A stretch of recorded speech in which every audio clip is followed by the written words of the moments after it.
Resident Evil Village is filled with secrets and hidden references, but did you find them all? So I'm going to play a game with you all. I want to play a game. I'm going to go over 22 things you might not have known from Resident Evil Village. If you missed even one thing, go ahead and hit that like button. But if you learned nothing, hit the dislike button guilt-free. Oh, and there will be major spoilers.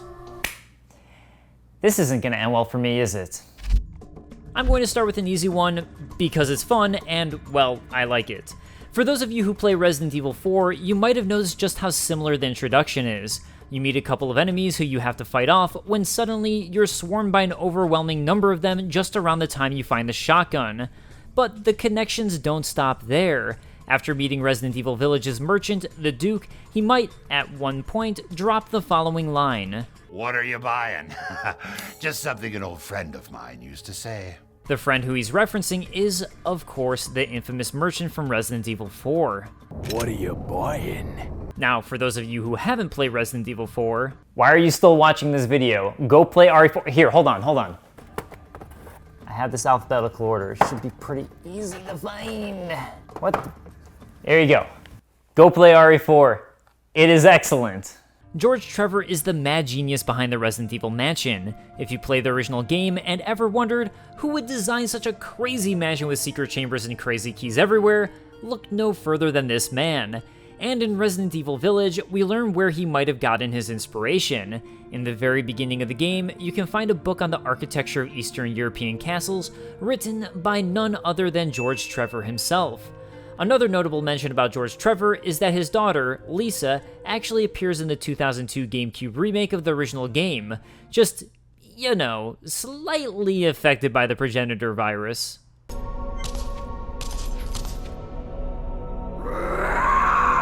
Another book you can find in Ethan Winter's home is Gun Survivalist, a heavy firearms manual for field combat situations, written by Joseph Kendo.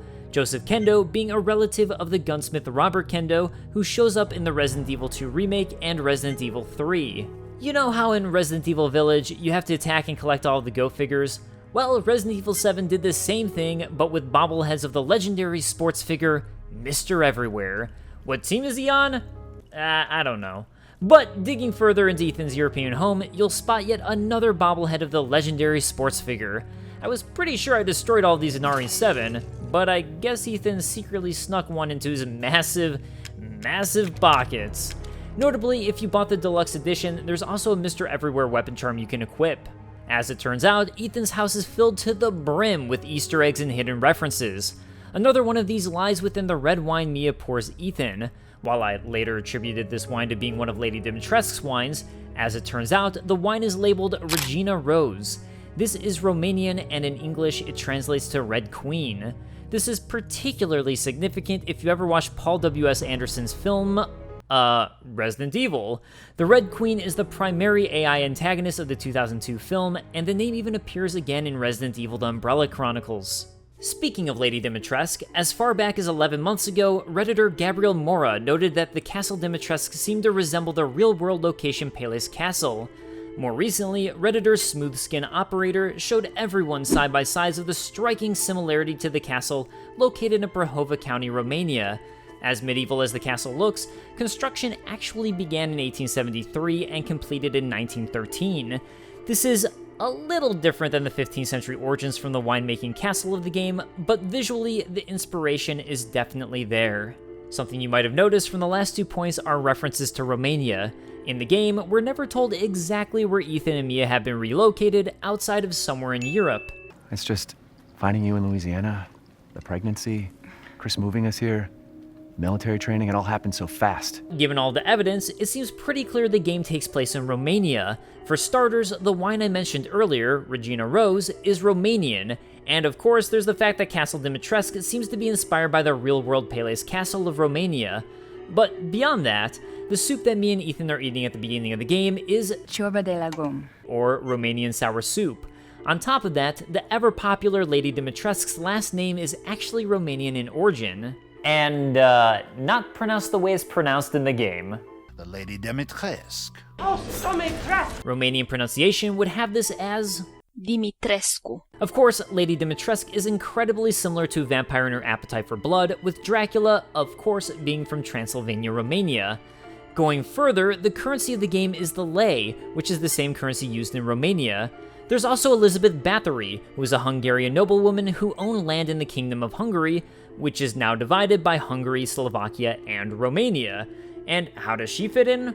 Well, Elizabeth Bathory is very likely the direct inspiration for Alcina Dimitrescu. Bathory, born in 1560 and who died in 1614, was known to be a sadistic serial killer, which is evidenced by the testimony of over 300 witnesses and survivors, and horribly mutilated dead, dying, and imprisoned girls. And hey, wasn't it Lady Dimitrescu who set up a torture chamber where she very specifically only hired females to work for her in her castle, and then proceeded to torture, experiment on, and turn into Marika? Not only that, but folklore and tall tales say that she even bathed in the blood of virgins to retain her youth, which reminds me of a certain, wine bath in her Hall of Ablution, ablution being the act to wash oneself. There's also the whole thing where Lady Dimitrescu needs to eat human flesh in order to retain her ability to regenerate, and thereby stay youthful. Okay, so you made it past the first encounter with the Lords, met up with the Duke, and are now in Castle Dimitrescu. Now that you're here, why not stay a while? Play some music on the piano, experience the wonderful decor, and take a quick trip, via your face smashing into the floor, to one of the many dungeons. In the first of these you encounter, just past a secret door hidden behind a relief wall, you'll discover a note about various victims experimented on. Of the 4 candidates who made it, and weren't rejected, one of these is Ingrid, who's later noted as unstable, overly alert at times. Killing various Marika nearby, one will drop Ingrid's necklace, confirming that the staff and women who were delivered to House Dimitrescu were given cadeaux and turned into these Marika. But that's not the only connection with Ingrid. The PS5 demo of Resident Evil Village, Maiden, where you're told to escape the dungeon of House Dimitrescu, actually has you playing as Ingrid. While Lady Dimitrescu is a favorite villain from Resident Evil Village, as someone who's always been terrified of ghosts and ventriloquist dummies, Donna Beneviento and Angie easily won as my favorite. And when I wasn't covering my eyes in horror, there were a couple details about Donna's doll, Angie, that stood out. For one, Donna has scarring on her face that has left her shy and timid. We briefly see Donna's face when she dies, and her cadeau placement on her face looks suspiciously similar to Angie's markings, making it likely, to me, that this doll her father made for her is supposed to represent her and have similar scarring so she would have a playmate. But that's just conjecture, so let's talk about something we definitely know. Taking an even closer look at Angie's face, you'll notice that her scarring is nearly identical to the Beneviento Sun and Moon crest. This was done intentionally, and looking at the concept art of Angie, it's even more clear. Speaking of dolls, this portion of Resident Evil Village is actually inspired by a previous Resident Evil game, Resident Evil 3.5. Okay, so that isn't an official name, it's just the one that fans gave it. While making Resident Evil 4, the game ran into multiple development hurdles. In fact, the first Devil May Cry was actually going to be Resident Evil 4 before Shinji Mikami decided Hideki Kamiya's vision for the game differed too much and should be its own original franchise. So the game underwent even more variations, including a fog version, a Hookman version, and a hallucination version, before finally landing on the Resident Evil 4 we all know and love today. But going back to that Hookman version I mentioned earlier, in this version, Leon fought off against paranormal enemies, a ghost man with a hook, and even more notably, living dolls. While the doll connection is clearly there, Before my friends murder you! To go deeper into House Beneviento, the original concept was that the Beneviento family were supposed to be ghosts who all had a tragic backstory. The entire section is a nod to this version of Resident Evil 4, and frankly, it just makes me wish we had an entire game built around the concept. Continuing on with Donna Beneviento, when you're in the Beneviento basement, you can find an orange box within the laboratory room that's next to Mia's doll. This is the same orange box that can regularly be found in the Baker estate of Resident Evil 7, which always had helpful items inside. Sadly, this one can't be opened. When you finally encounter Heisenberg's crazy board, you can take some time to look in at his photos before pulling away the curtain and triggering his cutscene.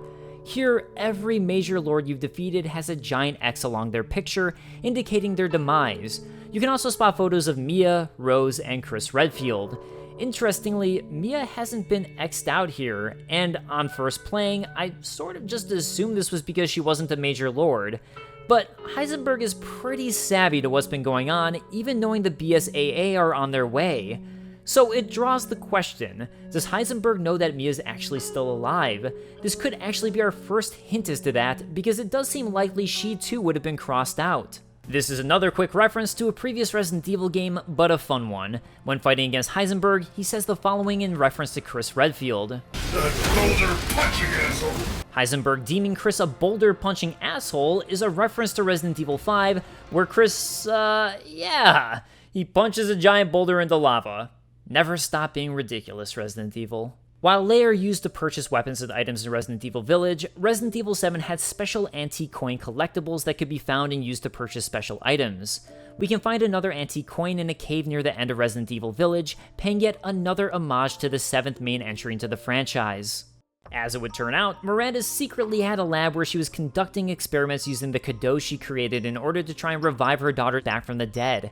Her lab we find as Chris Redfield bears a striking resemblance to none other than David's secret lab of Alien Covenant, where he, somewhat similarly, was focused on combining aliens with humans. Keeping continuity in the series all the way back to the very first Resident Evil game with live-action cutscenes, after learning about Ethan Winters' supposed death, Chris Redfield lights a cigarette in distress. This is the same as the actor who portrayed Chris Redfield did in the original game, who does so in the bad ending after he's failed to save everyone else. This case was just too weird. This case was... Another quick one, but a good one. In Mercenaries mode of Resident Evil Village, you'll stop by the Duke's room in between missions. To me, his song sounds like a merger of the iconic safe room theme from the first Resident Evil game and Resident Evil 4's safe room theme. Take a listen.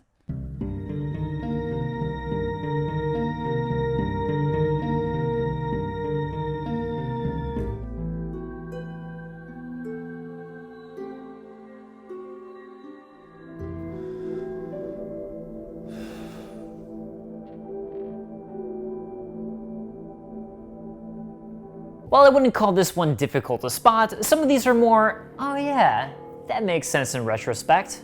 There's plenty of hints early on that Ethan is actually a mold monster. For one, the fact that he's somehow able to put his hand back on and have it function after getting chopped off.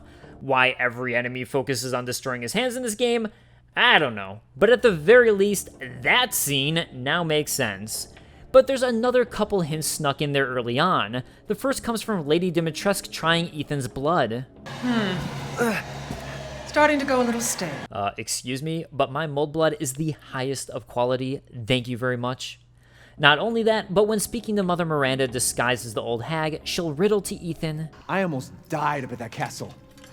Tell me, what is going on around here? How can a man be almost dead? That's a question for the wise. oh, because he's a mold monster. How did I not pick that up? Again, another minor one, but if there's one defining feature about Ethan Winters, it's his sweet, sweet jacket. And after he sacrifices himself to save Rose and the world, he wraps her up in this jacket. At the very end of the game, when the now teenage Rose goes to pay her respects to her father, she's actually now wearing his jacket. So I mentioned before that there were some similarities to Resident Evil 4 at the beginning of the game, but now that we're through it, it's worth bringing up that Resident Evil 4 served as a major inspiration for the game. Producer Tsuyoshi Kanda stated that Resident Evil Village was going to be a version of Resident Evil 7 that inherited the DNA of Resident Evil 4. The entire structure of the game was built with the essence of Resident Evil 4 in mind, so for any similarity you find, it was probably intentional. So remember how at the end of Resident Evil Village, Ethan heroically sacrifices himself to both save his daughter and to protect the world from the Megamycete by pretty much blowing himself up with an insane explosion, cementing that he is indeed finally dead? Well, you can actually spot him again with photo mode later on in the game with a special camera mod. To be crystal clear, I played the game on PS5 and I don't own it on PC, so I couldn't test it out myself. And there's the chance that there's an additional mod going on here I'm unaware of, even though I don't think there is. There's the chance. At the very end of the game, after a teenage Rose Winters is escorted away in a car, that very same car slows down as a man approaches it. Using photo mode to zoom in on this man, it turns out to be none other than Ethan Winters, with much more of a face than his concept art. So this begs the question, what exactly is going on? Is this a foreshadow that Ethan will in some way return in the next Resident Evil game? Or is it some sort of mold monster taking his form? Or is it just the developer saving money on making extra assets and using one they already had, as the character was in the distance and you weren't supposed to be able to see him? I guess we'll find out in Resident Evil 9. Or DLC. So there are 22 things you might have missed from Resident Evil Village. Is there anything in particular that stood out to you or that I missed that you think I should have included? Let me know in the comments below, and I am afraid to look at the like-dislike ratio. Why did I do this to myself?